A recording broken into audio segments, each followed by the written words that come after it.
Au début de son premier mandat, le président de la République ne disposait pas d'une majorité propre à lui. Il était obligé de composer avec le Front commun pour le Congo, alliance disloquée en décembre 2020. D'une baguette magique, le chef de l'État avait réussi à tourner les choses en sa faveur avec la création de l'Union sacrée de la nation. Plusieurs députés de son ancien allié du FCC ont traversé l'autre rive. Pour les élections de décembre 2023, Félix Tshisekedi s'est tapé à lui-même, à lui seul, près de 450 députés. Cette nouvelle configuration de l'Assemblée nationale va-t-elle lui permettre d'atteindre ses objectifs suivants? Cet événement intervient au moment où les ennemis de la démocratie ont agi de manière criminelle contre notre État, sémant à l'Est et maintenant à l'Ouest un fleuve de sang dans une aventure de prédation qui n'a que trop duré et à laquelle nous sommes déterminés de mettre fin. Séance élevée.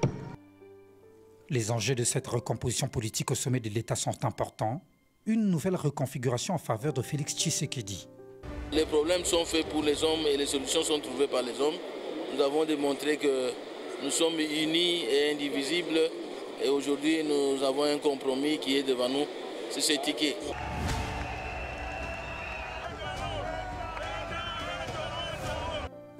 Nous assistons aujourd'hui à un renforcement de la majorité au niveau du Parlement. Quelques-uns du regroupement politique FCC ont rejoint la nouvelle configuration Union sacrée de la nation. Et quelques regroupements politiques sont restés avec Moïse Katumbi en devenant minoritaires. Cette situation a été possible grâce aux consultations lancées par le président de la République et qui ont servi de stratégie pour contrer les différentes tendances et de mettre en place une nouvelle reconfiguration qui change le jeu majoritaire au sein de la Chambre basse du Parlement. En conséquence, le président de la République, qui n'avait qu'une quarantaine de députés au début de son mandat, et son allié Vital Kamerhe, qui en avait également une quarantaine, est aujourd'hui majoritaire au sein du Parlement. Le président Tshisekedi a déployé une stratégie politique pour arriver à cette reconfiguration. Il a pu, par un tour de jeu politique, ramener vers lui quelques députés du Front commun pour le Congo, mais aussi ses anciens amis d'hier, notamment Moussa Nyamwisi et Jean-Pierre Bemba, de sorte que l'Union sacrée dispose de plus de 400 députés au sein de l'Assemblée nationale. J'ai décidé de nommer un informateur, conformément aux dispositions de l'article 78, alinéa 2 de la Constitution. Il sera chargé d'identifier une nouvelle coalition réunissant la majorité absolue des membres au sein de l'Assemblée nationale. Cette situation mène la RDC vers un nouveau changement du paysage politique, avec plus de pouvoir pour le président de la République. La République démocratique du Congo va vers une nouvelle reconfiguration parlementaire qui change le paysage politique. Le président a renforcé son pouvoir. Il a pratiquement le main de plus en plus libre et une première ministre qui vient de sa coalition. Quels espoirs pour le peuple, pour le changement à espérer et les attentes du peuple congolais. Plusieurs sont sceptiques de voir cette majorité dans l'action, parce qu'il s'agit de mêmes acteurs politiques qui pour certains sont plus de 50 ans sur la scène politique. En exemple, Christophe Mbosso-Kodia, le nouveau deuxième vice-président de la Chambre basse du Parlement, qui a été 11 fois ministre depuis le maréchal Mobutu.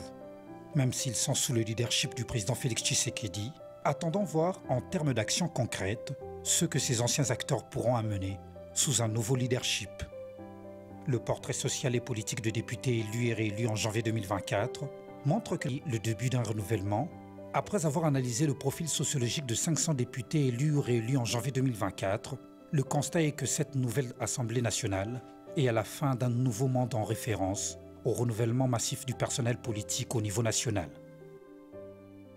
Dans le sillage de l'arrivée au Mont Galima, ils sont plus de 250 nocives, étiquetés alors comme des candidats de la majorité. Joe Ndoukuma, est-ce que c'est une majorité homogène? C'est une majorité de coalition.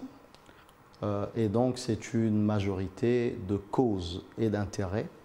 Il faut regarder dans les dictionnaires de sciences politiques, vous verrez cela. Et c'est une majorité qui fera preuve aujourd'hui d'un mandat de plein exercice. Parce que sur la législature passée, il y a eu un tour de passe qui reste quand même un exemple d'école. Il y avait, comment on dit, un article du règlement intérieur de l'Assemblée nationale qui disait qu'on choisissait d'être dans l'opposition ou dans la majorité pour toute la législature. Et il y a eu une saisine de la Cour constitutionnelle qui a dit que le mandat des députés n'était impératif, et la crainte sur l'article 110 de la Constitution de dire que le député qui quitte délibérément le parti pour lequel il a, sous le label duquel il était élu, perd son siège, a été dévitalisé. Donc cette crainte, et donc on a eu des députés qui n'étaient pas ceux acquis au camp du président de la République, qui ont voté pour la déchéance d'abord du bureau de l'Assemblée nationale représenté par Mme Mabunda.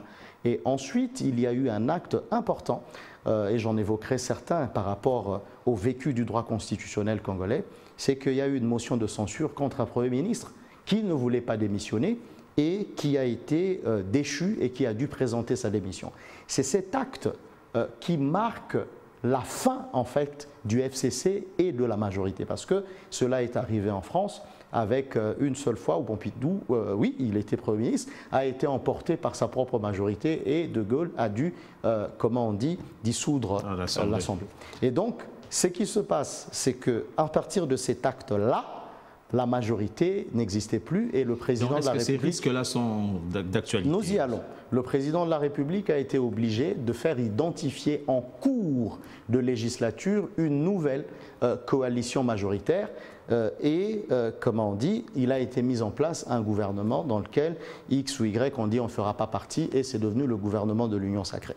Mais ensuite, il y a eu quelque chose que nous vivons encore maintenant, je prends ces deux éléments, c'est que lorsqu'il a fallu briguer les postes au niveau du nouveau bureau, il y a certaines personnes qui ont été écartées parce qu'on leur a dit que votre vote est libre pour renverser un Premier ministre, pour renverser une majorité, mais pour avoir accès au poste du bureau de l'Assemblée nationale, il faut que vous soyez investi par votre... Cela démontre que l'Assemblée est fragile, tout peut arriver à tout moment. Voilà, que vous soyez investi par votre parti politique. C'est ce qui s'est passé aussi cette fois-ci, c'est que toutes les personnes qui n'étaient pas dans le ticket Union sacrée et qui ont quand même bravé la ligne du parti, du regroupement ont été écartées. Mais cela montre quand même qu'il y a des personnes qui ne se sont pas alignées. Et maintenant, je reviens au premier élément. Comme il y a déjà une jurisprudence, et je suis sérieux sur le terme, qui permet aux députés de voter librement contre leur camp, il peut arriver également que dans cette législature, par une sorte d'autodétermination, parce que c'est le second et les derniers mandats du chef de l'État, que nous ayons des députés qui s'assoient sur l'arrêt de délinquance, entre guillemets, qui leur permet d'agir contre leur camp, tout en y restant et en ne perdant pas leur mandat. Donc ça dépendra maintenant de toute la qualité du président actuel, comment il s'appelle, Vital Kamerhe, de pouvoir gérer la majorité et de pouvoir gérer les ambitions. Maintenant, lorsque vous regardez également ce risque d'instabilité qui est aujourd'hui permis par les textes d'instabilité de la majorité, vous regardez également les revendications qu'ont certains députés. Lorsqu'ils sont réunis, il y en a un qui lève la main et qui demande du matériel roulant. Ça veut dire des véhicules. Et quand maintenant vous regardez le problème qu'il y a eu sur leur traitement estimé à autant de milliers de dollars, maintenant il y a des démentis pour dire que c'est 4 fois moins que cela. Est-ce que pourra-t-on tenir, dans un cadre juridique qui est comme ça un peu ouvert, tenir les députés durant 5 ans par rapport à leur autodétermination sur leur avenir? Ça, l'avenir nous donnera raison. Et puis les enjeux au niveau de l'hémicycle vont venir. Exactement. Si jamais il y a un texte de révision, de la Constitution, quelle sera leur réaction? Voilà, quelle sera leur réaction? S'il y a, comment on dit, des contrôles parlementaires, vous savez que c'est dans la Troisième République, le seul gouvernement qui a connu une motion de défiance et qui a marché contre le vote de sa propre majorité, c'est l'Union sacrée, avec le ministre de l'économie qui a été défenestré. Exactement. Donc on peut s'attendre à tout, aussi bien dans les débats sur les votes de loi, soit-elles des lois ordinaires ou la loi de révision de la Constitution si elle va venir, et on peut s'attendre à tout par rapport à la défenestration de certains membres du gouvernement. Donc si je comprends bien, parce que cela est devenu coutume. Selon la configuration actuelle, l'opposition n'a à moins de 30 députés, mais selon vos analyses, la vraie opposition viendra de l'Union sacrée elle-même. Bon, parce que vous regardez toutes les personnes qui y sont, ils ne sont pas des néo-natifs de l'UDPS ou de l'Union sacrée. C'est des gens qui ont un passé et on sait les trajectoires sinueuses dans lesquelles ils se sont retrouvés. Et beaucoup avaient eu des postes dans le temps de Kabila, disons-le comme ça, et ils sont là. Donc, est-ce que ce sont des personnes qui vont rester alignées dans les rangs, parce qu'on n'a pas vu un ciment idéologique, ou ce sont des gens qui regardent leur carrière, et chaque fois que leur carrière politique sera mise en cause, ils vont pouvoir s'autodéterminer selon l'instinct de survie politique. Troisième dossier.